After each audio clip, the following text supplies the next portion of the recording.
စစ်မြေပြင်မှာဘာတူတောင်မှမရှိစေဖို့အတွက်ထွေထွေတင်နာပတိဟာသူ့ရဲ့ဇနီးတဲ့ကိုမြားနဲ့ပြစ်တက်ခဲ့ပါတယ်။သူ့ဇနီးရဲ့ရင်ဝင်ထဲမှာအခုလိုတွေမွေးထားတဲ့သမီးလေးရှိနေတာကိုမြင်မှလည်းတင်နာပတိဟာနောက်တစ်ချိန်မြားကိုပြစ်လွတ်လိုက်ပြန်ပါတယ်။ဇနီးတဲ့ရဲ့အသေးကွဲမတက်တောင်းပန်မှုကိုလှစ်လို့ရှုပြီးရက်ဆက်ဆက်ပဲပြစ်တက်ခဲ့တာပါ။သူ့ရဲ့အချစ်ဆုံးဇနီးနဲ့သမီးတေဆုံးသွားတာကိုမြင်တော့မှတင်နာပတိဟာစိတ်ချလက်ချနဲ့ရန်သူကိုဆွတ်တိုက်ပါတော့တယ်။စစ်တီတွေကလည်းတင်နာပတိကနိုင်ငံအတွက်သူ့သားမယားကိုတောင်ဆုံးလွတ်ခဲ့တာကိုမြင်ပြီးသွေးကြွကအာတတ်သေးရောတိုက်ခိုက်ခဲ့ကြပါတယ်။ဒါပေမဲ့ဆယ်နှစ်ကြာတဲ့အထိတင်နာပတိဟာနောင်နာတွေနဲ့ရှင်းနှံခဲ့ရပါတယ်။သူ့ရဲ့အမားတွေကိုပြန်ပေးဆက်ဖို့အတွက်တင်နာပတိဟာသူ့ရဲ့သမီးကို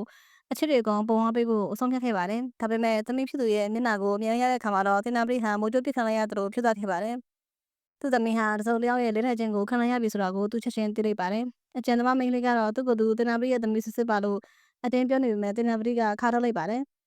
။မင်းကငါ့ကိုလူကိုကြီးတို့တင်လာတာလို့သူကဒေါသကြီးဟောက်လိုက်ပါတယ်။သူ့ရဲ့မွေးသား3ယောက်ကလည်းဒီမိန်းကလေးကသမီးရင်းမှာတော့ဝိုင်းရရပါတယ်။တင်နာပတိကဓာတ်ကိုဆွဲထုတ်ပြီးသူ့သမီးချင်းပမာလဲလို့မေးလိုက်ပါတယ်။မွေးစားသားတွေကကြောက်လန့်ပြီးဝန်ခံလိုက်ရပါပြီ။အကျဉ်သမားမိန်းကလေးနဲ့စကားများပြီးသူ့ကိုပြည့်တသာရုံကိုပို့လိုက်ပြီးလို့ပြောလိုက်တဲ့အခါ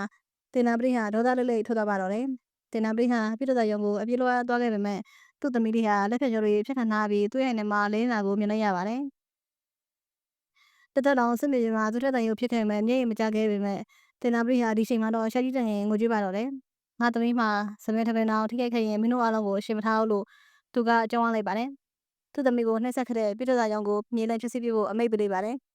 ။တင်နာပတိဟာသူ့သမီးတွေရှာဝေထားတဲ့ဖုဒ္ဓဆေးဝါးတွေကိုလည်းအကျဉ်သမားမိန်းကလေးကအကောင်ဖြုံးပြခဲ့တာကိုသိရပါတယ်။မွေးစားသားတွေဟာတင်နာပတိကိုအဖေဖြစ်ကဆုံးတော့ကြောင်း